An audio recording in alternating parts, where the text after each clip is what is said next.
Jose Mourinho mungkin mengklaim kalau musim terbaik dalam karirnya adalah ketika membawa Manchester United ke peringkat kedua Premier League pada musim 2017-2018. Namun, dalam hati kecilnya, siapa yang tahu, apalagi ia punya prestasi yang belum bisa ia ulangi lagi, meraih treble bersama Inter Milan.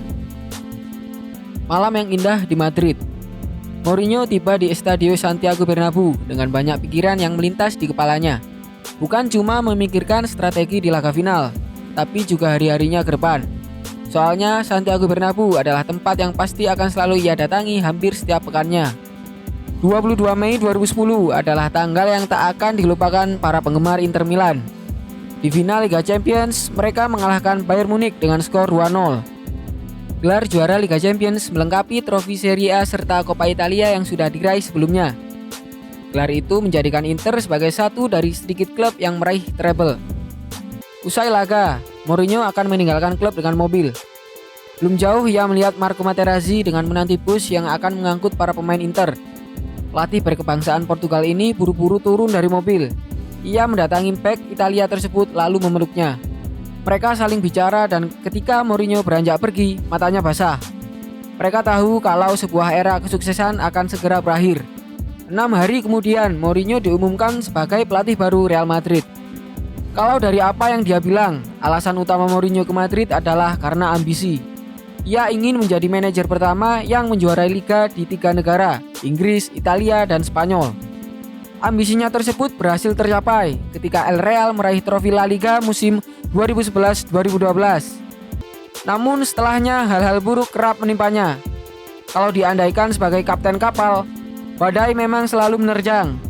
Bedanya setelah melatih Inter, tantangan itu justru hadir dari anak buahnya sendiri, yang tidak sedikit justru malah membangkang. Di Inter, Mourinho punya pemain yang beroperasi secara harmonis. Ditambah lagi mereka ada di puncak mental dan kemampuan fisiknya. Para pemain Inter punya hubungan emosional yang kuat dengan Mou, serta punya kepercayaan kepadanya. Javier Zanetti, kapten Inter saat itu, bersaksi kalau dirinya mendapatkan kepercayaan yang amat besar dari Mourinho. Ia pun membalas dengan bersedia untuk ditempatkan di posisi manapun kalau mau membutuhkan. Sebelum laga final, Mourinho bilang pada kami bahwa kami selangkah lagi untuk membuat sejarah. Itu adalah pidato yang kuat dan emosional. Kami masuk ke lapangan dengan fokus yang luar biasa. Malam itu adalah pertandingan ke-700ku untuk Inter, cerita Zanetti. Sebelum laga itu, Zanetti sudah menebak kalau Mourinho akan pergi, pun dengan beberapa teman yang lain. Namun mereka terlalu khawatir untuk membicarakan itu. Mereka takut itu akan merusak atau menghentikan Inter mencapai tujuan yang mereka perjuangkan. Setelah dari Inter, rasanya Mourinho tak pernah tak dikabarkan berhubungan buruk dengan siapapun, staf, pelatih, media, sampai dokter tim. Ini yang mungkin jarang dibicarakan soal bagaimana para pemain Inter memahami karakter Mourinho. Zanetti adalah salah satu pemain terbaik di era modern. Namun namanya jarang dimasukkan ke dalam 11 terbaik versi para penggemar. Pun dengan Wesley Sneijder yang di tahun itu main di final Piala Dunia, ia cuma menempati peringkat keempat dalam voting Ballon d'Or. Ada pula Diego Milito yang mencetak 2 gol di final melawan Bayern. Samuel juga jarang diapresiasi, padahal ia adalah bek tengah yang tangguh yang harusnya jadi rebutan tim-tim top di Premier League.